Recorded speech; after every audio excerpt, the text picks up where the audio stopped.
तो मैं इसीलिए कह रहा हूँ कि ना छेड़ो हमें हम, और हम कह रहे हैं कि पवन भाई आप संघर्ष करो, पवन भाई आप संघर्ष करो, मगर ये क्या कर रहे हैं, ये लोग जाकर सूअर की चर्बी डाल रहे हैं प्रसादों में, जूस में पेशाब कर रहे हैं, फूल माला में थूक रहे हैं, रोटी में थूक रहे हैं।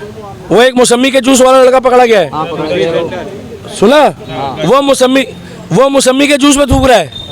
ये कौन सा मजहब है भाई? कौन सा मजहब सिखाता है कि अपना जूठा तुम सबको खिलाओ?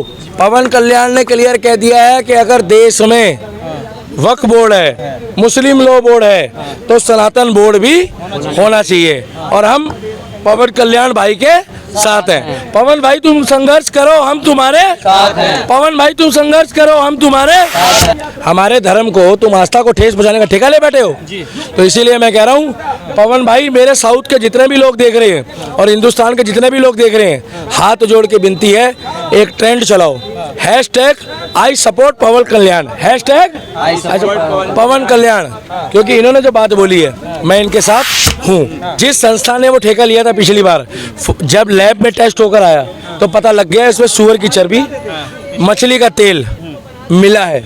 इसका मतलब औरतें रो रही है, वहाँ की पुरुष रो रहे हैं, एक्टर रो रहे हैं कि हम तो तिरुपति बालाजी की मान्यता के लिए सऊदी से आते थे, अमेरिका से आते थे, और इन्होंने हमारे को मिलावट वाला खाना खिला के हमारा धर्म, हमारी आत्मा और हमारी सोच को भ्रष्ट कर दिया। नमस्कार, बहुत बहुत स्वागत है आपका हमारे चैनल पर। जब से तिरुपति बालाजी के मंदिर में प्रसाद में मिलावट की खबर आई है, तब से एक नई आवाज़ उठ चुकी है कि सनातन धर्म बोर्ड बनना चाहिए। और आवाज़ उठाने वाले आंध्र प्रदेश के उप मुख्यमंत्री पवन कल्याण साहब, अब दिल्ली के दीपक भैया हमारे साथ जुड़े हैं, उनके पास कुछ प्ले कार्ड्स भी है, वो लेके खड़े हैं, उनसे पूछते हैं, बात करते हैं क्यों लेके आए सनातन धर्म रक्षा बोर्ड क्यों चाहिए? सर सुनो, जो सनातन धर्म की बात करेगा वही देश में राज करेगा, रहेगा नहीं, राज करेगा, ठीक है भाई साहब। दूसरी बात ये है, हम वन मैन आर्मी है क्या?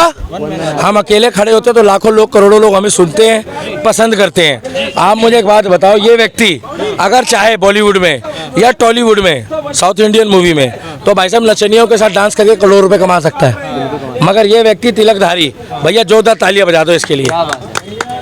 पवन कल्याण ने क्लियर कह दिया है कि अगर देश में वक्फ बोर्ड है, मुस्लिम लॉ बोर्ड है, तो सनातन बोर्ड भी होना चाहिए, और हम पवन कल्याण भाई के साथ हैं। पवन भाई तुम संघर्ष करो, हम तुम्हारे साथ हैं। पवन भाई तुम संघर्ष करो, हम तुम्हारे साथ हैं, क्योंकि हम तो एक ही बात बोलते हैं, अब नहीं सही बो बदल के रही बो। क्या ये हमारा गांव वाला डायलॉग है, उत्तर प्रदेश, बिहार, छत्तीसगढ़, हम लोग ऐसी भाषा बोलते हैं। अच्छी लगती तो ठीक है, नहीं अच्छी लगती तो अपना ऐसे कराओ। हम इतना जानते हैं कि ये व्यक्ति वहाँ खड़ा हुआ है, हिंदुत्व का परचम लहरा रहा है, तिलक लगाता है, पैर छूता है। अरे इनकी तो रजनीकांत भी इनको बेटा बोलता है, और मोदी जी ने इनको कंधे से लगाकर प्यार दिया है। आप मुझे एक बात बताओ, हमारे मंदिरों में सूअर की चर्बी वाला हमें प्रसाद दिया जा रहा है, मछली के तेल वाला प्रसाद दिया जा रहा है, पेशाब डाल के जूस पिलाया जा रहा है, गले में पत्थर मारे जा रहे हैं। मतलब कॉमन सेंस लगाओ यार, मंदिर है। हमारे धर्म को तुम आस्था को ठेस पहुंचाने का ठेका ले बैठे हो, तो इसीलिए मैं कह रहा हूँ पवन भाई, मेरे साउथ के जितने भी लोग देख रहे हैं और हिंदुस्तान के जितने भी लोग देख रहे हैं, हाथ जोड़ के विनती है, एक ट्रेंड चलाओ, #I support पवन कल्याण, #पवन कल्याण, क्योंकि इन्होंने जो बात बोली है मैं इनके साथ हूँ। क्या कर रहे हैं मोदी जी? फिर इतनी बड़ी खबर निकल कर आती है, मांस मिलाया जा रहा है, मछली का तेल के साथ प्रसाद मिलाया जा रहा है। अगर दूसरे धर्म का होता तो क्या होता? अभी तक मंदिरों में जाके बैठ जाए, अब प्रसाद जाके चेक करे कौन बना रहा है। कोरोना जिसने किया उसको उठाओ। देखो, अब जो नायडू की सरकार बनी, उन्होंने जांच करी, जिस संस्था ने वो ठेका लिया था पिछली बार, जब लैब में टेस्ट होकर आया तो पता लग गया इसमें सूअर की चर्बी, मछली का तेल मिला है।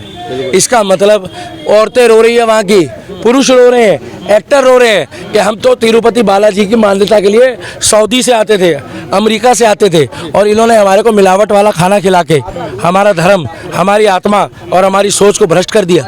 हालांकि शास्त्रों में लिखा है कि जानबूझ के करी हुई गलती होती है, मगर फिर भी मुझे आप एक बात बताओ, ये जो हुआ है ये क्या गलत नहीं हुआ? अगर भगवान ना करे ऐसे ही तुम्हारे को कोई जाके कोई सूअर वाली चीज खिला दे या सूअर का गोश्त डाल दे, तुम खा लोगे भाई साहब तुम सूअर का गोश्त? तो हमारे ही धार्मिक भावनाओं को ठेस पहुंचाने का तुमने ठेका ले लिया है। अभी तो भाई साहब बुरा मत मानना, अभी तो ये शुरुआत है, पिक्चर तो इनकी अभी बाकी है। ये बहुत कुछ करना चाहते हैं, क्या करना चाहते हैं, मगर अभी दिक्कत ये है कि इनको मोदी और योगी हजम नहीं हो रहे हैं। इनको हाजमा जो है ना, इनका हाजमा खराब हुआ पड़ा है। ये किलस रहे हैं कि हिंदू जाग क्यों गया है। और भाई साहब हिंदू हिंदुस्तान में नहीं जागेगा तो क्या पाकिस्तान में जागेगा? बांग्लादेश में तुमने देख लिया क्या हाल हुआ। और ये ना किसी परिचय का मोहताज नहीं है, क्या पैसे की कमी नहीं है, मगर ये भी जाकर वही भांड कलाकारों के साथ जाके नचनिया डांस करे और जाकर वहां पर ये भी 4 बोतल वोडका करे तो इसको पैसा कम मिलेगा। मगर ये सेवा कर रहा है और ये भी नहीं कोई बूढ़ा हो गया है, ये 45 साल की उम्र में, 40 साल की उम्र में सेवा कर रहा है। और ये वही व्यक्ति है जिसको वहाँ की जनता ने गले से लगाया और अब की बार वहाँ मौका दिया और आज ये आंध्र प्रदेश को संभाल रहा है भाई साहब। आज ये सेवा दे रहा है वहाँ के लोगों को।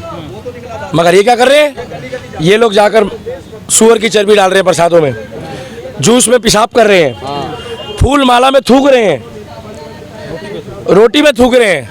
वो एक मौसमी के जूस वाला लड़का पकड़ा गया है, सुना? वो मौसमी के जूस में थूक रहा है। ये कौन सा मजहब है भाई? कौन सा मजहब सिखाता है कि अपना जूठा तुम सबको खिलाओ? कौन चाहता है भाई? अरे अपना जूठा तो लोग देते भी नहीं है, जूठा तो लोग पानी नहीं देते। ये बोला जाता है जिसके हाथ में डमरू है उनकी सरकार है। हलाला सर्टिफाइड है तो सनातन सर्टिफाइड क्यों नहीं बन रहा? भाई साहब मैं इसीलिए कह रहा हूँ कि मैंने क्लियर बता दिया है कि सनातन धर्म रक्षा बोर्ड की स्थापना कर दो और नहीं तो फिर सारे बोर्ड हटाओ। देश में बाबा साहब अम्बेडकर का संविधान चलाओ। भाई साहब जब देश में बाबा साहब अम्बेडकर का संविधान है तो ये मुस्लिम लॉ बोर्ड, वक्फ बोर्ड, शरीयत ये कहाँ से आ गया?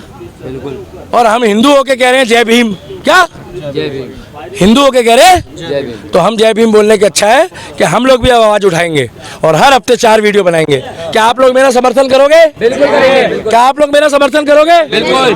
या तो बोर्ड सारे हटा दो और अगर बोर्ड रहेगा तो हमारा भी रहेगा। तो 2029 से पहले मोदी जी अगर आपने हमारी आवाज नहीं सुनी तो कोनो फिरकी ले लेगा। फिर के ले लेगा। मैं पवन कल्याण भाई की बात में सपोर्ट करता हूँ। पवन भाई आप संघर्ष करो, हम तुम्हारे साथ हैं। अरे भाई ये किसके लिए कर रहा है? ये सनातन के लिए कर रहा है, धर्म के लिए कर रहा है। हम माला लेके जाते हैं देवी देवता के लिए, वो उसमें उल्टी कर रहे हैं। देखो भाई साहब भगवान बुरा नहीं मानता, क्या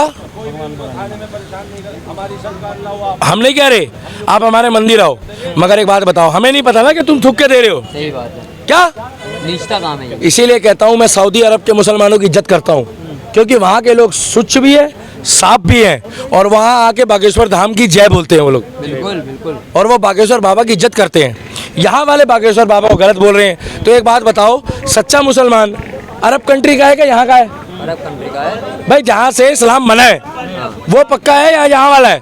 यहाँ तो कन्वर्टेड है। हाँ तो कन्वर्टेड है। और यहाँ वाले की तीसरी पीढ़ी पूछोगे तो श्यामलाल ही निकलेगा, क्या श्यामलाल। अच्छा ये बताइए ना, जब पिछली सरकारों ने इतनी फिक्र की उनकी कि वक्फ बोर्ड दे दिया, हलाला सर्टिफाइड दे दिया, तो आपकी सरकार है वो क्यों नहीं फिक्र कर रही सनातन की? 2014 से पहले ये हलाला सर्टिफिकेट, वक्फ बोर्ड सर्टिफिकेट, ये सर्टिफिकेट वो सर्टिफिकेट बनाए गए। 14 के बाद ये नहीं आया। हटाया क्यों नहीं फिर? अब सुनो, 9 साल में जब थोड़ा सा कोई मोदी जी कानून लाते हैं तो कहते हैं लोकतंत्र खतरे में है, क्या? अभी थोड़े दिन रुक तो जाओ। और अभी तो पारी की शुरुआत होने वाली है, क्या? अभी तो जो रनिंग टीम में खड़ा हुआ है ना, रनिंग टीम में अभी मेन बैट्समैन है मोदी, और जब रनिंग वाला आएगा ना योगी आदित्यनाथ, नॉन स्ट्राइकर बहुत जल्दी आने वाला है। और नॉन स्ट्राइकर अब की बारी जो है ना ऐसी टपाटप बजा के जाएगा कि या तो वो वक्फ बोर्ड, मुस्लिम लॉ बोर्ड खत्म करेगा और नहीं तो वो फिर हमारा सनातन बोर्ड लागू करेगा देश में। क्या देश चलेगा संविधान से और या चलेगा बोर्ड से? अब डिसाइड कर लो देश कैसे चलेगा। नहीं समझे? हम तो नहीं बोल रहे कि भगवत से देश चलाओ, हम तो नहीं बोल रहे महाभारत से चलाओ। अगर भगवत और रामकृष्ण की, अगर भगवत और रामचरितमानस से देश चलना शुरू हो गया ना तो भाई साहब बुरा मत मानना, राम के साथ साथ परशुराम को भी फॉलो करते हैं फिर हम। बिल्कुल बिल्कुल। फिर मत बोलना बहुत बढ़िया कि दिल्ली के दीपक भाई आप राम राम करते थे, क्योंकि राम में ही परशुराम है और परशुराम में ही मेरा राम है। और हम उनके भक्त हैं जिन्होंने मजाक मजाक में सूरज को भी निकल लिया था। बिल्कुल। जब अंधकार फंस गया तब बाद में बताया कि प्रभु ये क्या करा है। तो मैं इसीलिए कह रहा हूँ कि ना छेड़ो हमें हम, और हम कह रहे हैं कि पवन भाई आप संघर्ष करो, पवन भाई आप संघर्ष करो, हम तुम्हारे साथ हैं। पवन भाई संभाले आंध्र प्रदेश, योगी संभाल रहा है उत्तर प्रदेश, मोदी संभाल रहा है भारत, टाइगर राजा सिंह को बोलो संभाले तेलंगाना, क्या, और जो भी हिंदुओं के खिलाफ बोले उसको बोलना तेल लगा के आना।